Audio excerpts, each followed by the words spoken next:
D-Day, we use the Sherman because it's more effective that way.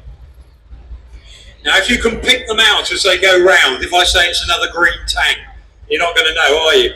But one of the tanks down there, the following the Valentine, is the Churchill. And again, it's another infantry tank. It's a tank to support the infantry in the attack.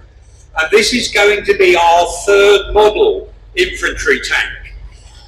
Because of the fighting in France, they changed its specification after 1940. It was going to look a bit like a First World War tank when it was first designed.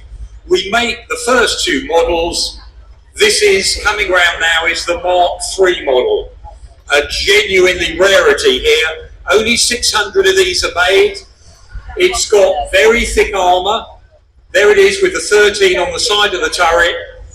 It starts off with a 2-pounder gun. It ends up with a howitzer in the hull as well. We get rid of this on the Mark III. We put a 6-pounder gun on and then a bored out 6-pounder that's called a 75mm.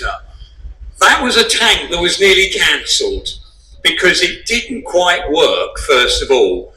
The manual, many of you might know this, when they first gave the manual out to the troops with the first Churchill tanks that had been built, it said on page 1, don't worry, we know this has got problems, but we think you better have it now just in case.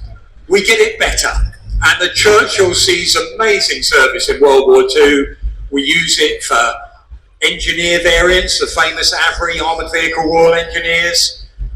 It sees amazing service as a bridge layer, flame-throwing crocodile, and the gun tank itself supporting the tank infantry brigades. They see amazing service as well in the Second World War. So it earns its keep by the end of it. The last model Churchill, the Mark VII that you see in Normandy, thicker armour on the front than a Tiger I. So it's very well protected, firepower not so good.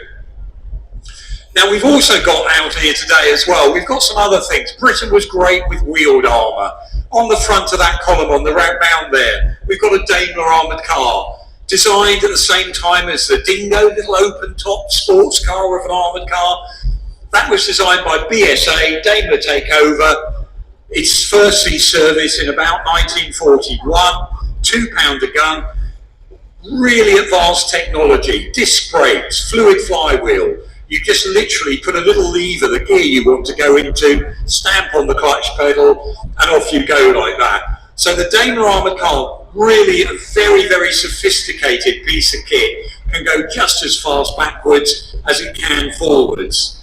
And interestingly, when you see that drive around in a moment, we're going to see it with an M8 Greyhound that was, again, an American armoured car. We always liked the American kit, but the Daimler was oodles better than the M8 Greyhound. The British Army did not want the Greyhound. Paper-thin armour underneath, not particularly good across country, and only a few units used that Greyhound. 6x6, all driven wheels on it, 37mm gun. By the time it comes into service, it was supposed to be a tank destroyer, doesn't really work that way. And again, as we work our way down, we've got our Centaur, we'll see that in a moment as well, and then the Comet tank, what Britain ends up with at the end of the Second World War, where our tank design. But I put this one in a bit of context because we've called it Defeat to Victory.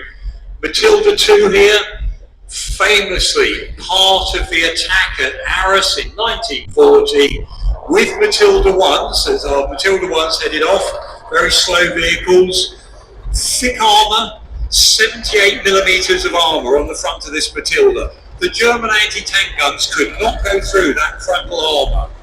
And again, at the attack at Arras,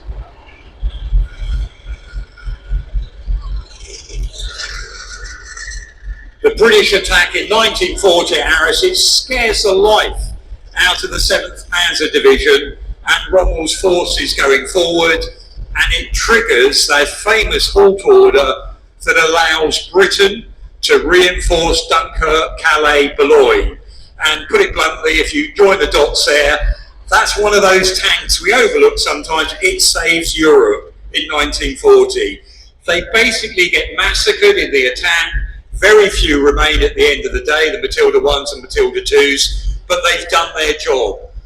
And the Matilda 2 sees service out in North Africa and does very well there as well, before the Germans are starting to use things like 88mm guns against the 78mm frontal armour, and 88mm will penetrate that as a gun.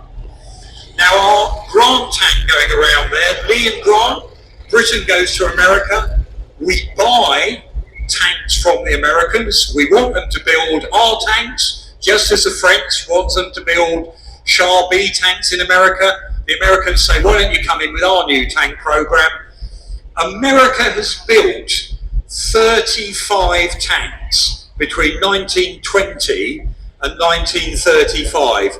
No tanks at all. It knows it's going to throw money at the problem when that problem arises. 39, they start getting going on tank programs. They're about to build a tank called the M2 Medium. They end up building that M3 Grant tank to get that out onto the battlefield sooner rather than later. It's an interim tank. They really want to build the Sherman with a turret, but they haven't got the skills for that yet.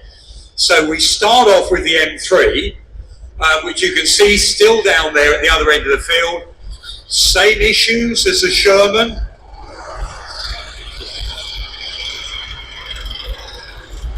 There's not enough.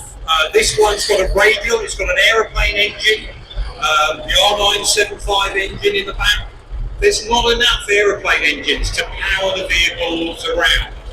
So the Americans end up putting different models of engine, and they're learning how to do casting.